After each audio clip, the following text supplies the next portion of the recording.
Welcome to Hugh What Where, the show where curiosity leads the way. I'm Hugh Views, and I've always been intrigued by people, their stories, their thoughts, and the little things that make them who they are. Some questions may stay surface level, while others might dig a little deeper. Let's see where we go with today's guest. Bryan Brinkman is an artist whose work blends playfulness, bold color, and thoughtful commentary. From animating for late night television to becoming a recognizable name and face in the digital art world, he's always building with imagination and uplifting fellow artists. I first saw Bryan on TV in 2009, then somehow ended up meeting him at a film festival the next year. Over a decade later, his name popped up on Bananakin's screen, and I thought, wait, we've met him. So, can we talk about you being on TV for a moment? We can talk about whatever you want. Okay, great. Because let's picture it. Late Night with Jimmy Fallon, season one. Bananakin and I are watching for the Dignation guys. There's a Twitter experiment mentioned, and your face and a lower third pop up. Alex Albrecht, Kevin Rose, Russell Brand, and Jimmy Fallon tell the entire viewing population to follow you. And so we did as well. So, could you talk about what the outcome of that Twitter experiment was? Because that was wild to me. That was my Yeah, introduction I to mean, you. well, I mean, let's see. It kind of goes back. I had just moved to New York probably maybe a year before that, and one of the things I, loved about New York was the access to TV show tapings, and so, you know, especially when you're a poor artist living in the city, you find all the free events you can, whether they're concerts or comedy shows or whatever. And LA and New York, one of the best resources is you can go see TV tapings and basically go see live music and, you know, comedy and all these things for free, Yeah. as long as you're willing to wait in a line, Yeah. essentially. Um, and so, yeah, I had been going and seeing Conan and The Daily Show and Colbert and all these things. And then, Jimmy's new show started up, and I was like, oh man, I'm going to go see that, especially because a friend of mine from college was working on the show, and I was really excited for him. And so what happened was, they had, I was going to the show, and then that day I got a call from a writer there that was like, hey, we heard you're going to be in the audience. Someone said that you're going to be in this. You might be game for this experiment. Um, would you be interested in doing this thing with Twitter, essentially? And I was like, well, my first reaction was no. That sounds like a Really? nightmare. And they're like, I think it'd be great for your art, people to see what you do. And I was like, oh yeah, that's a good point. It is actually an opportunity for people to like for Yeah. my career, because my original reaction was, oh my gosh, I don't want to be on camera, that sounds terrible. um, but then they're like, okay, it might happen or it might not happen, we'll let you know as it gets closer. And then I go to the show, and then they're like, all right, it's happening. And so basically the joke of it is that I had used Twitter briefly and had, I think, like 8 followers Yeah, I on think your it. answer And was so, 7. yeah, Because it was, we found real it low. recently, by the way. Yeah. Oh, nice. And yeah, so they were like, oh, perfect. Because I was mostly a Tumblr user, no Okay. offense to the Twitter gods. But Tumblr was more art focused. And so I was more into that. But I had dabbled in Twitter a little bit. And so that was the joke, is like, oh, let's see how many followers we can give this guy. And yeah, so they got the Dig guys and Russell Brand. We don't need to talk about Russell Brand anymore. Yeah. He's had a kind of a fall off. Yeah, we'll talk Uh, about the Dig guys. It's fine. They're and coming yeah, back. and Jimmy, and yeah, it was like, I think the week of the shows, and then yeah, they did this thing, and it was it was very scary. I was very nervous, and yeah, within a day, I just got inundated with followers and messages, and it was extremely overwhelming. People were finding my phone number, and I was getting Oh text no. messages, and like they're like, your phone number's on your resume, I found it, blah, blah, blah. And I'm like, oh my god, I was not prepared. Oh. Because like basically I did the show, and I ran home, and I was like, oh, I gotta go make my like Facebook private, I gotta like go Oh try and basically it was a moment where I was giving up anonymity like forever. And yeah. so it it was a lot to take in, and then it was a lot of like, oh, what do I do now with this kind of thing? Yeah, right? Which is what led me to seeing you in Florida, which is like I started coming up with like experiments of, hey, everybody, send me a photo of a circle and I'll make a short film out of it. Or hey, Yeah. everybody, here's a line drawing colored in and I'll make an animation out of it. And I was trying to think of like crowdsourced experiments to make films with, and that was what brought me to Florida. Was I had a film called Circle Pick, which hashtag Circle Pick, and that was screening at the Florida Film Festival, which is the second time I'd been in that festival. But Really? I love that festival, yeah, because I was there a year or two earlier with my college film called Gordy, which was a parody of Gertie the dinosaur Oh that my I made with two gosh. friends about like it was like a Jurassic Park if the DNA went wrong and he became this like messed up mutated version of Gertie. Oh, And that is so amazing. Is that somewhere? I'm sure it's got to yeah, it be on the exists on internet YouTube somewhere. if you That's look up so funny. Gordy. I It's a goofy one. but it's so cool because you showed the circle pick a couple of times, right? Like, because we were probably at the film festival the year that you were actually there too. Because I did it for quite a few years, just going as like taking pictures of photos. Yeah. Jeez, take pictures of people and stuff. So it yeah, it's so weird because Banana can actually found the email that you guys after we met you and you guys talked back and forth for a little bit, and then it was like, Oh wow. yeah, he's got that. It was literally like that same week that he was like, "Hey, we found you. I was the guy that found you from Fallon." Blah blah blah. I'm like, "Oh Yeah. my No, I god, how remember did we it. make this connection?" It's so wild I though. I mean, that's God. It's been a while, and now you are married with child to the same I know. person, which is crazy and amazing. Well, it's so weird. I mean, I don't have the best memory, but I remember that very vividly because you guys, I was walking towards the back of the theater and the two of you kind of came up to me and met me.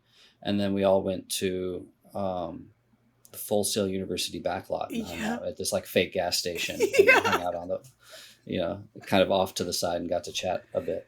Yeah, it was so fun. Like I just remember, yeah, it just was like, wait, this is where we found him from, and now he's here doing this. Like, yeah, it just think like yeah, it was just cool. Like we were probably like, hey, we saw you on TV. Yeah, it was Yeah. that was so wild. So you mentioned the you're from the Midwest, right? Yeah, I'm from Omaha, Nebraska. Okay, so you didn't go to New York right away. Did you go to the West Coast first? No, I went to college in Philadelphia at Oh, the okay. University of the Arts, which closed about a year ago after like Oh, 150 years. oh no So way.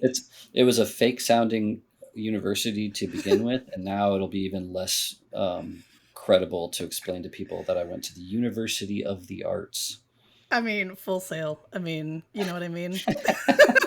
Like, I feel you. Yeah, But that's but so no, cool. Okay, so you went to Philly first. I, Okay. I loved Philly.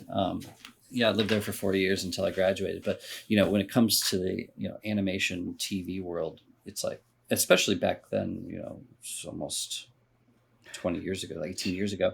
Um, it was like LA and New York. Now there's like Georgia and a few other Yeah. kind of places that have like kind of burgeoning, growing studio areas, but Hmm. it's still very much LA and New York. Yeah. What took you to New York? Like, Well, a job because okay. I'd been doing internships during college I worked on an MTV show called Wonder Shows in Brooklyn, Okay. and then after college I got my first, I was working as like a waiter and busboy at a restaurant post college during the summer after I graduated looking for work.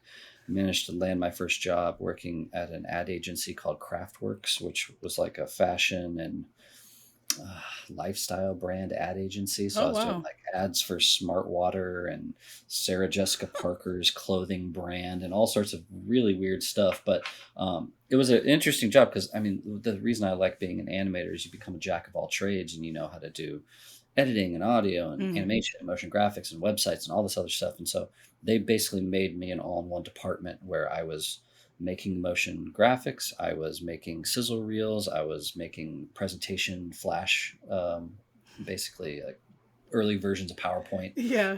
that they could show to clients. And and yeah, they were like, hey, you kind of stink at editing, but we'll pay for you to go take classes at SVA and get better at it. And so it was one of those jobs that, it wasn't a very fun job, but it definitely got me up to speed very quickly after college. Because in college, you have like a loose understanding of stuff, Mm-hmm. but you don't really learn how things work until you're actually on the job in the industry and seeing kind of like what goes into it. Because college is mostly about like making short films for yourself, and then when you work in these studios, you kind of understand like pipeline processes.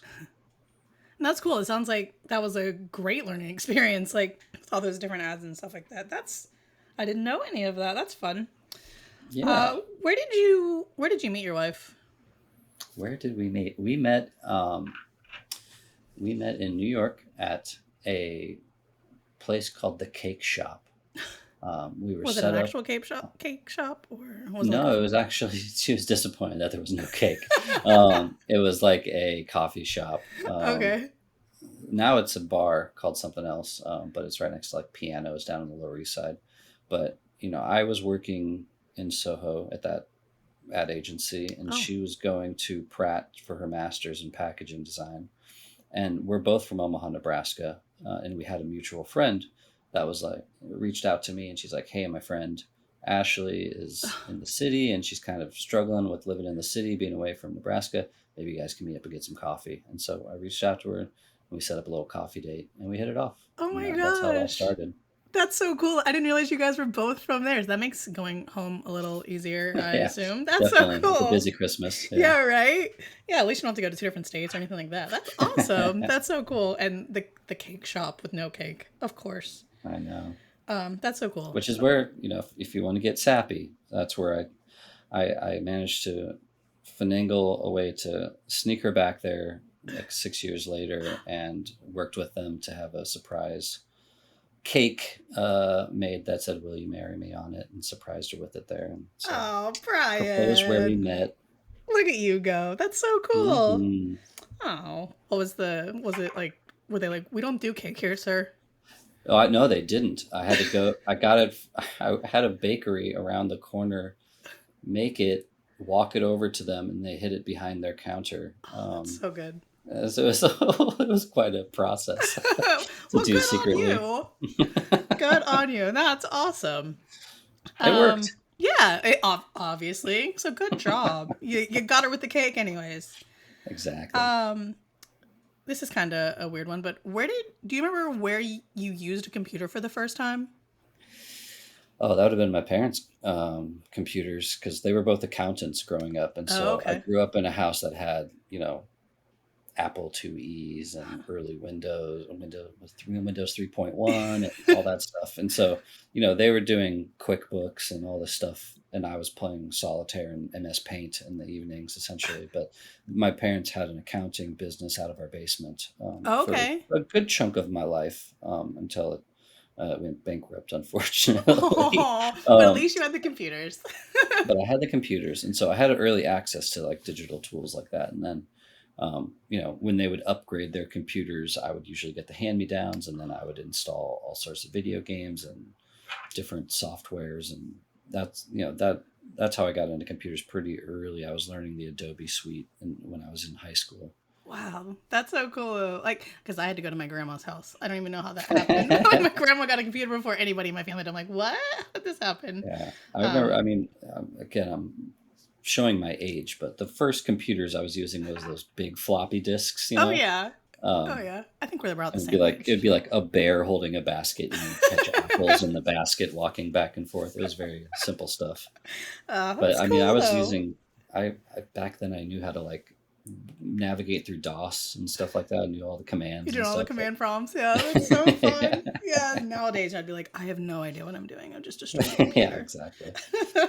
um, when okay, so the last thing I want to do is call your palette limited. I think it's tiny but mighty because you have like such like you get so much use out of these colors. Do you know like when you were like I'm gonna use this palette? like this is going to be my thing? Because I don't think, not your thing, but you know what I mean? Like you have those colors and that's what is recognizable besides Yeah. your art style. So I don't know if like there was like not necessarily a switch, but like, I'm not going to Yeah. use this Yeah. color green that much. I'm going to use this blue instead. Yeah. No, I mean, it happened when I started doing NFTs because before then I wasn't really sticking to a scheme. I Okay. was just kind of making whatever. But, I would use those bright colors on when I did like a Sesame Street music video and stuff like that. And so there was like, it was influenced a little by that because I had done that within the past year or so. And I'd also done like a Schoolhouse Rock parody for Fallon within the years of that as well. And so there was something about that like childhood art that was kind of probably embedded in my Yeah. mind. But I used it in my first super rare piece. But even at that point, I didn't know that I would be using it like all the time. Yeah. It took I started kind of branching out in different directions. Not one because part of the idea behind it was I didn't want my art to get stuck in one specific like style. I Mm-hmm. didn't want to only be the 2D anime. I didn't want to only be 3D and all this stuff. And I figured I could branch out in all these different ways with NFTs because it was a kind of a new start creatively because it like siphoned into a different corner of me creating outside of all the gallery work or Tumblr stuff or whatever I did prior.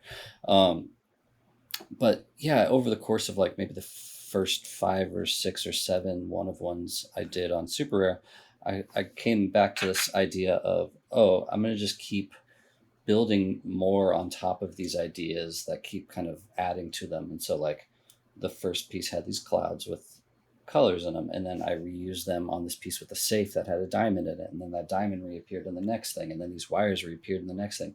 And with that logic, the colors started to reappear more and more.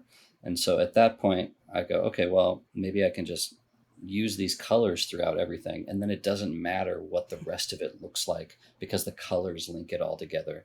And then I don't have, or the icons or the, all these other things. How do I build a bigger picture out of this? And so it happened more organically, but then at a certain point, maybe against the idea of doing the same thing over and over, I ended up doing the same colors over and over, but it No, still allows me to switch it up quite a bit. yeah, like I'm glad you called that out. How you have so many pieces that are standalone pieces, but there's so much that intertwine in them, and it's so cool to look at. And like I zooming into your pieces, like forever makes me happy because I'm like, there's Thank you. so much in them. Like you stand back and you're like, oh, this looks like a simple. No, it's not simple like this. There's a lot that went into this. Because you have I feel like you talk in symbols in your works. And one of those you mentioned is clouds. I Hmm. particularly have a appreciation for clouds and like just a weird connection to them. I don't know what is about them. Why are you drawn to clouds? Um, there was kind of two reasons early on. One, they represented this like cloud of data that I see as a part of the blockchain. It's, we talk about the cloud all the Yes. time. And so that's one aspect. And then the other aspect I really liked about it, especially when it came to like art blocks and all this other stuff, and with even the cloudy collection I did, was that every cloud is generatively different and Hmm. unique. And so the fact that, with the Cloudy collection, I was randomizing them in Cinema 4D, and then I randomized them even more with Nimbuds on art blocks. And I loved that idea of like clouds were a representation of the idea of generative art, as well as prior to that, I was using them more. It was like my works had the wires, which signified like the transfer of data, Yeah. and then the clouds were the storage of data, and then like the ladders were the builders building stuff, and the grass was like the growth of the community. Like there was all these ways I was like trying to That's like so signify ideas, but good. with these icons. Oh, that's so good. Like just all those little things. Like they just like I said, it seems like a simple thing, but like there's so much like thought into it. It's just I appreciate that side of it so much. Like it makes me like the art even more, which I don't know, might be a little hard to do. Like Nimbuds for me is one of those things. Yeah. Uh all the collectors out there. What like I feel like James, like Pseudo James has like so many of them now. Like every time I see one Oh go, I'm yeah. like, Wow, like there's more being like just seeing that collection still make movement is so He's good to an me. incredible collector. Because it I from mean, yes, for me too. Um, I was gonna say you was that project from like was it 2021? Nimbuds. yeah, yeah, it was Wow, January 21. wow, that's so So good. that was like 11 months after I started. So was that like your that was the first like big like collection that you did then? Um, that's a good question. I would say it's the biggest in terms of supply and Okay. in terms of like awareness. But prior to that, I had done Pranksy's advent calendar drop with Bananakin. Um, Oh, that was before and that? that was an edition of 200. Yeah, that was December, Christmas. Oh, yeah, that's Um, right. Oh my gosh, the date, and before years. that, on a smaller scale, I had my first Nifty Gateway drop, the Cloudy Collection, which Nimbuds Okay. was inspired by. Okay. And so that felt like a big moment of awareness of my work, at least. But yeah, art blocks, that was where I went because, maybe before art blocks, I don't think I had 400 total NFTs. And then I did art Yeah. blocks, and that was 400 NFTs. Wow. And so that really kind of exploded. And it wasn't until, it was a success and it sold out quickly and it did fine. But it wasn't until a few weeks later when Ringers came out, and then a couple months later when Fidenzas came out, that art blocks really kind of skyrocketed. And then, yeah, I was fortunate that I was early to a lot of platforms back then. I did Nifty Gateway, like I got on there before Beeple, and I got on Art Yeah. Block before those other things. And so I got to kind of ride a few of those little waves in a fun way that wasn't necessarily like dropping huge things, but being on these things that were getting more eyes on them. Yeah, no, that's definitely those peaks and valleys. That's like all of a sudden you're Yeah, like, hey, I released this, and like, oh wait, people just did this too. Now I'm gonna get more eyes on it. I And that's know. I that's a was so great way to do stressful it. because my first Nifty drop was um, the day after Beeple's first drop. And so his auction ended like a minute before my drop went live. So it was like very nice timing. So Wow, it was like that close. I didn't realize it was like that. That's so yeah, funny though. Wow, it what a was time. scary. It was Halloween. I remember it was It was Halloween Halloween? 2020. Yeah. Wow. For some reason I thought yeah, I don't know why I thought Nimbuzz was before all the boxes stuff, but I know Bananakin would say thank you once again for passing his information on to Pranksy. But Oh, of course. yeah, like that whole scenario, like doing the advent calendar, watching that whole thing come together, just all of that has been such Well, a ride to watch. I And think, yeah, I think it's been announced now, at least hinted at, that I'll be yes, doing an NFT boxes yeah, soon. I know. I know you and one other person, and I am so excited. We're a subscriber. We have the box, so Awesome. I'm very excited to get. I might have to talk to him and be like, send me that piece. You don't get to keep it. Uh, that's how I got my candy cane. Um, yeah, that's very exciting though. He just did like because he does he The box actually art. spray. What happened? There's the box art, right? Oh yeah, sorry. I was like, Yeah. he actually takes it out and he like spray painted for the box a couple days ago. So I Oh, know really? yeah. So there's actually some physical elements that go into that, and I know I Ooh. saw something for you out there. Um, Okay. so yeah, it's very cool to watch all that stuff to come together and then get the reveal. But to see your artwork, have you already done the art? Um, yes. Oh, okay. I just Um, didn't know. I'm still like making small tweaks to it, Oh, but that's cool though. it'll, I don't know how much I can say, but No, don't say anything. You're fine. it'll be a set of pieces or, Okay. oh, kind of like how Xcopy did his, where Yeah, like there's little smaller different editions. ones to get. Yeah, Oh, I can't wait. Oh, yay, that's fun. All right, I have one final question for you. sure. It might be a little bit of a thinker. Okay. I'm asking everybody the same thing. So, how has a piece of advice changed the way you think, and what advice would you pass on to someone else? Hmm. That is a thinker. It could be A a piece of combo too. advice that I think about a lot. Let's see. Um, I feel like it's always like something that's ingrained now, which is probably just so hard to dig up. Yeah, I think the thing there's a it all kind of relates, but I always think about this. I don't know who originally said it, but like give back as much value as you take, and I think Ooh. that's so important in this space. People can get a sense of if a creator is extracting or something like that. It feels like Hmm. they're just taking and not giving. And I'm constantly thinking about that. And a side advice to that I got was whatever you think the value of your art is, sell it for half of that. And that works to the advantage of the collector, because then almost always they'll see the value grow, even though you're taking a hit Yeah. at what you could potentially make. And but that comes back around because they'll support you again in the future because you're thinking about them over yourself. And so those are the things I think about a lot that help me navigate the space. And I think you know the advice that I give to artists is, especially right now, we're in this moment where things are heating up a bit, and the urge from most artists is, oh, I got to go drop an open edition right now. Ooh, I got to go make an AI collection right now. I got to go tap into this moment of liquidity.